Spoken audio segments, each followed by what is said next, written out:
রব্বুল আলামিন তুমি চার রকম পদ্ধতিতে তুমি বিচার যে করলে, এক নম্বর হলো আমার শরীরের অঙ্গ প্রত্যঙ্গ সাক্ষী দিবে, দুই নম্বর হলো রব্বুল আলামিন আমি যেই জায়গায় দাঁড়িয়ে যে অপরাধটা করেছিলাম সেই জায়গাও সাক্ষী দিল, নাম্বার তিন রব্বুল আলামিন আমার জন্য তুমি সম্মানিত লিখন নির্ধারণ করে রেখে দিয়েছ, নাম্বার চার আল্লাহ রব্বুল আলামিন বলেন ইন্নাহু আলিমুম বিযাতিস সুদূর।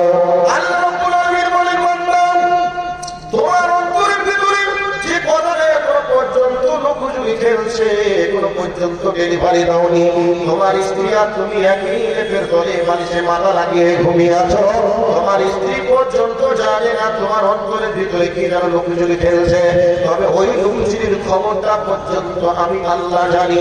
বান্দা তুমি কি বলতে চাও না করতে কি করতে চাও সমস্ত খবরটা আমি জানি, অতএব আমার চোখে ফাঁকি দেওয়ার কোনো সুযোগ নেই। আমি এমন রব আমার পাওয়ার এত বেশি, আমাবস্যার ঘোর অন্ধকার রাত্রিতে, ওই আমাবস্যার ঘোর অন্ধকার রাত্রিতে একটা কালো পাথরের উপর দিয়ে যদি একটা কালো পিঁপড়ি হেঁটে যায়, আল্লাহ রাব্বুল আলামিন বলেন আমি আল্লাহ এত সূক্ষ্ম দর্শনকারী, আমি এত সূক্ষ্ম জিনিসকে দেখতে পাই।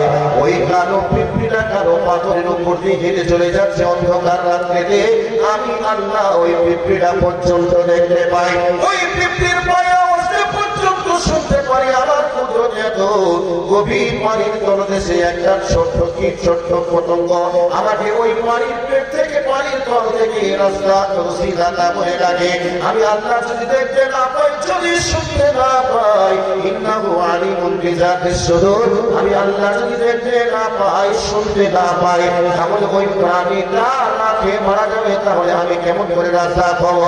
সে বিপদে পড়ে গেছে, আমাকে বিপদ থেকে উদ্ধারের জন্য ডাকছে, আমি যদি দেখতে না পাই তাহলে আমি তাকে কেমন করে বাঁচাবো? অতএব আমি আল্লাহ তোমাকে দেখতে পাই, তুমি কোথাও কি করো না কেন এ বিষয়ের খবর আমার কাছে রয়েছে, অতএব সাক্ষী দেওয়া কাউকে প্রয়োজন হবে না, আমি আল্লাহ তোমার ব্যাপারে ভালো মন্দ সব স্বচক্ষে দেখেছি। এবার আপনাকে জিজ্ঞাসা করবো বলুন তো এমন কি কোন সফটওয়্যার আছে এই মোবাইলের ভেতরে আমি চাই কিছু নোট করে রাখি না কেন, এমন কোন জিনিস আছে সব জিনিসগুলিকে সফটওয়্যার মেরে দিলে উড়িয়ে দেওয়া যাবে আর কিছু পাওয়া যাবে না? আমি কিছু গোপন জিনিস হয়তো ভিডিও করে রেখে দিয়েছি, অডিও রেকর্ডিং করে রেখে দিয়েছি, এবার আপনাকে অপরাধী প্রমাণ করাতে পারি, অপরাধী প্রমাণ করাবো এই জন্য রেখে দিয়েছি, কিন্তু এবার আমার মোবাইলটা আমার হাত থেকে ক্যাচ করে নিয়ে নিলেন, নেওয়ার পর একটা কম্পিউটারের দোকান চলে গেলেন, সফটওয়্যার মেরে দিলেন, যা কিছু ছিল সব কিছু উড়ে গেল, আপনাকে আমি কি আর অপরাধী প্রমাণ করতে পারবো? পারবো না। কিন্তু বন্ধুরে আপনি বলুন তো আল্লাহ যে চার রকম পদ্ধতিতে বিচার করবে, এইরকম ভাবে পৃথিবীর কারো কি কোন সফটওয়্যারের নাম জানা আছে? এরকম পাওয়ারফুল কেউ কি আছে? জীবনের পাপের ব্যাপারগুলি সব সফটওয়্যার মেরে উড়িয়ে দেব, আল্লাহ দেখতে পাবে না, আল্লাহ জানতেও পারবে না, আমার বিচার হবে না, এইরকম পাওয়ারফুল দেখে উনি পৃথিবীতে রয়েছে। এরকম পাওয়ার কারণে এইরকম জায়গা থেকে বাঁচানোর কোনো বুদ্ধি নেই, উপায় নেই। আল্লাহ রাব্বুল আলামিন বলছে বান্দা ওয়া মা হুম আনহা বিগায়বিন, বান্দারে কিয়ামতের ময়দানে অনুপস্থিত বলে কিছু উপায় থাকবে না, উপস্থিত হতে হবে। আর আমি আল্লাহ চার রকম পদ্ধতিতে অপরাধী প্রমাণ করব, বিচার আমার চলবে, সেই দিন তুমি নিজেই বুঝতে পারবে অপরাধী কি না, অপরাধী কিনা তুমি বুঝতে পারবে। এখন বর্তমান সময়ে আমরা রাস্তাঘাট বাজার মার্কেটে যেখানে যাই দেখবেন লেখা থাকে আপনি এখন সিসি ক্যামেরার আওতায় আছেন। যখনই এই লেখাটা দেখি তখন আমরা নিজেকে চুপসিয়ে জড়সড় হয়ে যাই, কোন জিনিসে আমরা হাত দিতে চাই না। কথা বলো ঠিক কিনা? আমরা হাত দিতে চাই না কেন? যে সিসি ক্যামেরার ভিতরে এখন আছি, যদি কোনো জিনিসে হাত লাগাই এক্ষুনি এসে আমার কাছ করে হাতটা চেপে ধরে বলবে এই জিনিসটাকে কেন নিলে, জরিমানা হবে, বাটাম হবে, এই ভয়ে আমরা জিনিসে হাত দিই না। তো আমরা বর্তমান সময়ে পুলিশকে যতটা ভয় করি, সিসি ক্যামেরাকে যতটা ভয় করি, তার থেকে যদি একটু আল্লাহকে ভয় করতাম, পৃথিবীতে আমাদের কোনো জিনিসের সমস্যা হতো না। কিন্তু আমরা বর্তমান সময়ে আল্লাহকে ভয় করি না। বর্তমান সময়ে আমরা সিসি ক্যামেরাকে ভয় করি আর পুলিশকে ভয় করি। পুলিশের হাতে ধরা পড়লেই আমার মার হবে, জেল হবে। সিসি ক্যামেরায় আমি ধরা পড়লে আমাকে অপরাধী প্রমাণ করানো হবে। এই জন্য আমরা সব জায়গায় নিজেকে জড়সড় করে চুপসিয়ে থাকতে চাই। কিন্তু এই সিসি ক্যামেরা থেকে ফাঁকি দেওয়া যাবে। আল্লাহ যে ক্যামেরা লাগিয়ে রেখেছে, এই ক্যামেরা থেকে ফাঁকি দেওয়ার কোনো বুদ্ধি নেই, কোনো উপায় নেই। আপনাকে অপরাধী প্রমাণ করবেই করবে। বাঁচার কোনো রাস্তা নেই, বাঁচার কোনো পথ নেই। সেই দিকে লক্ষ্য রেখে আমাকে আপনাকে আগিয়ে চলতে হবে। কিভাবে আগাতে হবে? পরকালের প্রস্তুতি সংগ্রহ করার জন্য আগিয়ে যেতে হবে। এই দুনিয়াতে আপনার অভাব হয়েছে, আপনি কারোর কাছে চাইলে আপনি পাবেন। আপনার প্রবলেম হয়েছে পেটের যন্ত্রণা, এই অবস্থায় যদি আপনি একটা ট্যাবলেট খান যন্ত্রণা কমে যেতে পারে। আপনার বাড়ির ছাদ নেই, পানি পড়ছে, কারোর কাছে গিয়ে যদি বলেন ভাই আমার এই অবস্থা, আমাকে একটু হেল্প করো, সাহায্য করো, মানুষ সাহায্য করবে। কিন্তু কিয়ামতের ময়দানে ভয়াবহ বিপদের সময় আপনি অপরাধী প্রমাণিত হয়ে গেলে আপনার বাঁচার কোনো পথ থাকবে না, আপনাকে উপকার করার মতো কেউ থাকবে না। সেই দিনের জন্য আমাকে আপনাকে প্রস্তুতি নিতে হবে। সেই প্রস্তুতি কি? আমাদেরকে আমলের প্রতিযোগিতায় নামতে হবে। নেক আমল যদি আমরা করে যেতে পারি এই দুনিয়া থেকে, তাহলে আমাদের জন্য জান্নাতের ব্যবস্থা। আর আমরা যদি নেক আমল করে না যেতে পারি, আমাদের বাঁচার কোনো পথ থাকবে না।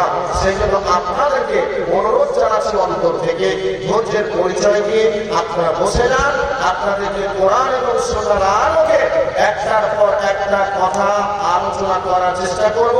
সাথে সাথে মাদ্রাসার যেটা লক্ষ্য উদ্দেশ্য, সেই দিকে একটু দৃষ্টি আকর্ষণ করব।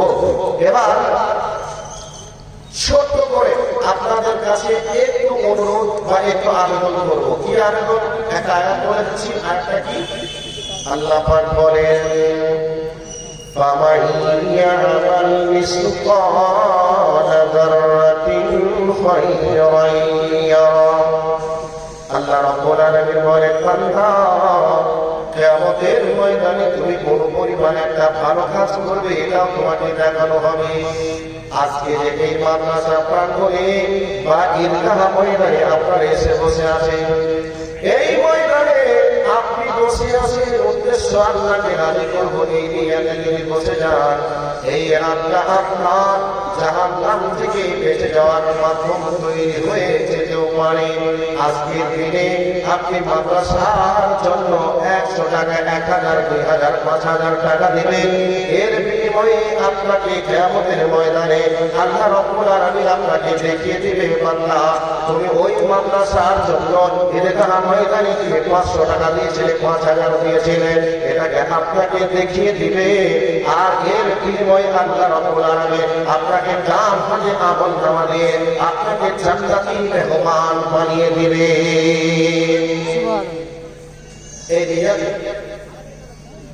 এই নিয়াতে আল্লাহর হস্তে নবীর মাদ্রাসার পঠন পাঠনকে চালু রাখার জন্য সামনে যারা বসে আছেন তারা বলবেন যে লক্ষ লক্ষ জনতার মাঝে আমাকে আল্লাহ সুবহানাহু ওয়া তাআলা দেখে আমার ছবি সহ ভিডিও সব কিছু দেখিয়ে ডান হাতে আমলনামা দিলেন, বিনিময়ে জান্নাতে যাব। এই নিয়াতে একজন কেউ কে আছেন যিনি বলবেন এই মাদ্রাসার পঠন পাঠনকে চালু রাখার জন্য আমি 5,000 টাকা দেব। একজন কেউ কি বলবেন আমি 2,000 টাকা দেব। একজন কেউ কি বলবেন আমি 1,000 টাকা দেব। এতগুলো মানুষের মাঝে আপনাদের দেখবো কে আছেন 5,000, কে আছেন 2,000, কে আছেন 1,000 টাকা দিবেন। আর আল্লাহকে বলবেন যে আল্লাহ আমি তোমার কোরআনের আয়াতের প্রতি বিশ্বাস রেখেছি, কারণ তুমি বলেছো যে কিয়ামতের ময়দানে তুমি যা কিছু ভালো করবে, ছোট হোক চাই বড় হোক, তোমাকে দেখানো হবে। আমি সেই নিয়াতে আমি 5,000 টাকা দিচ্ছি, 2,000 দিচ্ছি, 1,000 দিচ্ছি। আল্লাহ তোমার এই মাদ্রাসা দানের মাধ্যমে যার হাতে আমল নামা নিয়ে আমি জান্নাতে যেতে চাই। এই দুনিয়াতে একজন কে আছেন দেখবো, চাই 5,000 হোক, চাই 2,000 হোক, চাই 1,000 হোক, একজন উঠে বলবেন, আর এই তকবীর আওয়াজ না দেওয়ার সাথে সাথে একজন উঠে বলবেন, সেটা হতে পারে 1,000, হতে পারে 2,000, হতে পারে 5,000। একজন উঠে তোমরা দেখি নারে তাকবীর, একজন উঠবে। আল্লাহ রাসূল তার জন্য প্রাণ করে দোয়া করব। 2 জন 200 টাকা দিয়ে চাঁদা তুমি কবুল করো। আমিন আল্লাহুম্মা আমিন। জাযাকাল্লাহু খাইরান জাযা ফিদ দুনিয়া ওয়াল আখিরা। আল্লাহুম্মা সাল্লি আলাইহি ওয়া বারিক আলাইহি ফি আহলিকা ওয়া মালিকা। মাশাআল্লাহ, কি নাম আপনি?